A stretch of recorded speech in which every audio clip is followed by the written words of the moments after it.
નમસ્કાર ભાઈઓ તથા બહેનો, જેડી ન્યૂઝ ચેનલમાં તમારું હાર્દિક સ્વાગત છે।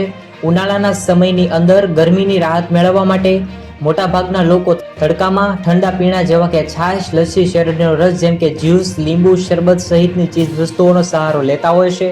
જો વધારે પડતી ગરમી શરીરને લાગી જાય તો તબિયત બગડી શકે છે। હાલમાં મહિલાઓ શેરડીનો રસ પીવા માટે ગઈ ત્યારે ખૂબ જ મોટી દુર્ઘટના ઘટી હતી। એ વખતે બપોરનો સમય હતો, તે દરમિયાન એક મોટી ઘટના ઘટી। આ ઘટના જાણ્યા બાદ તમે પણ હેરાન થઈ જશો। આ બનાવ હસ્તમપુરા વિસ્તારનો છે। અહીં આવેલી કાર્તિકેય સોસાયટી પાસે મીના અને કમલા નામની બે મહિલાઓ અડોશ પડોશમાં રહે છે। બપોરના સમયે ભોજન લીધા બાદ તેઓ હાલમાં એમ કહેવાય કે હસ્તમપુરા વિસ્તારના છે। અહીં આવેલી કાર્તિકેય સોસાયટી મીના અને કમલા નામની બે મહિલા જે છે એ વખતે અતિશય ગરમીનો અનુભવ હતો। તે લોકો બાજુમાં સોસાયટીથી થોડે દૂર શેરડીના રસવાળાની દુકાને રસ પીવા માટે આવ્યા હતા। તે દરમિયાન જ એક મોટી દુર્ઘટના ઘટી। તે બાજુમાંથી એક બાઇક સવાર આવ્યો અને તેનો સોનાનો ચેન ગળામાંથી ખેંચી લીધો।